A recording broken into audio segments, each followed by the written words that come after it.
how do we now tell the stories of the marginalized community within a marginalized community, right? Because for so long we haven't touched on those stories. And if we have touched on those stories have always been centered around a stereotype, right? Hi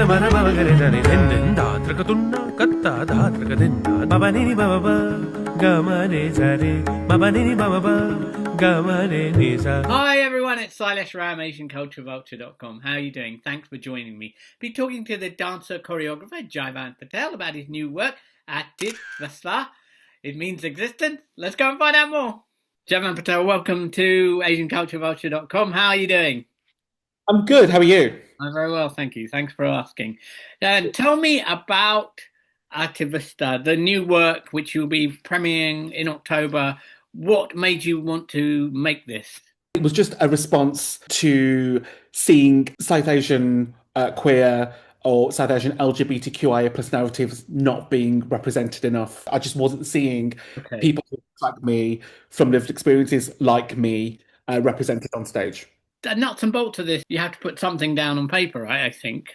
My being the choreographer and the director hasn't just meant that I've just sat on a chair and just directed dancers. Right. I've been involved in the studio space with the dancers.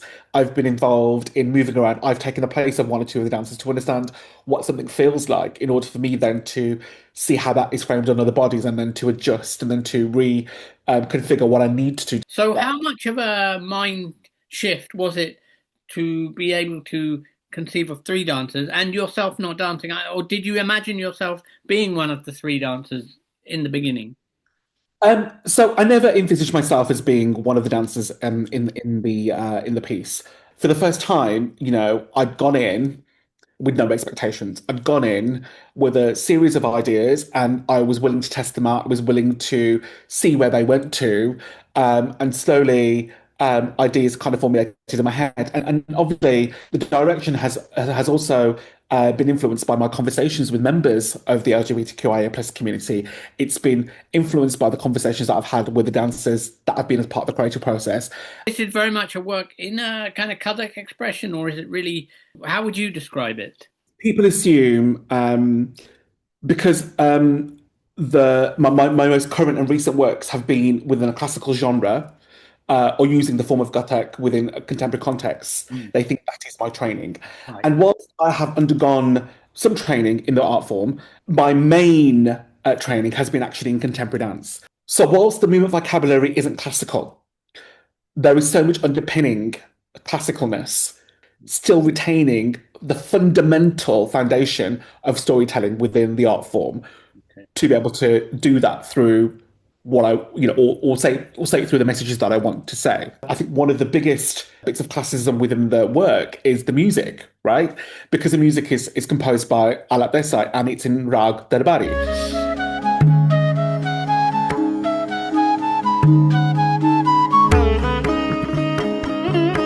And the reason why I've chosen Rag Darbari is because Darbari was used as a court rag. And I wanted to use that rag to hold my own court, kind of relay my story out or relay the stories of all these lived experiences that I've collected and people that I've spoken to. So I'm reclaiming all of my dance experiences and trying to make them coherent to an audience. And also, I wanted to give something back to the queer community. How did you get into Kathak? How did that become important to you, incorporate into your professional practice? I see Kathak as a reference point which is rooted in kind of South Asianness, from which the branches can kind of grow.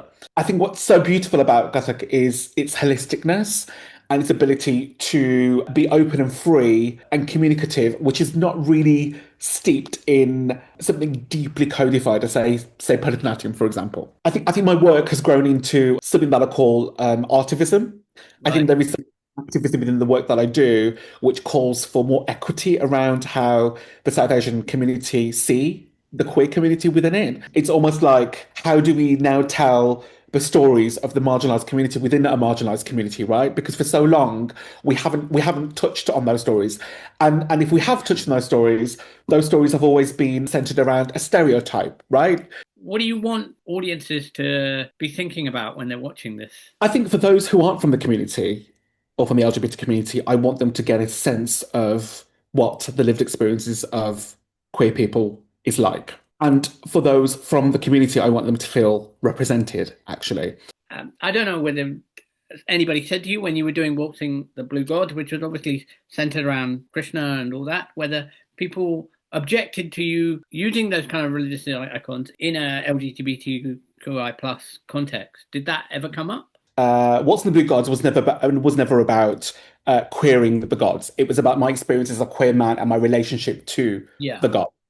I think the work that JPCO has done and will always do will always be politically sensitive for the reasons that we've just talked about: underrepresentation, non-understanding, or always reverting to a stereotype. I think we need to better educate ourselves, and some of those things are happening.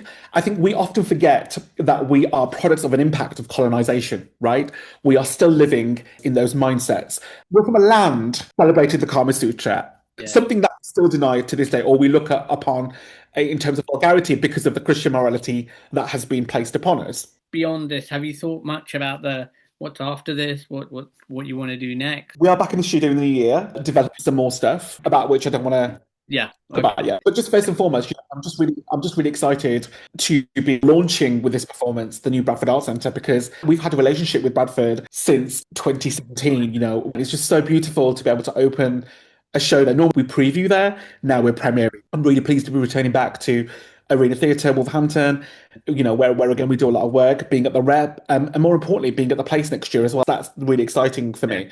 That's a place where a lot of contemporary productions come. And well, good luck. Good luck with everything. And we hope to catch up with you soon afterwards, maybe. And thanks a lot. All the best. Take care.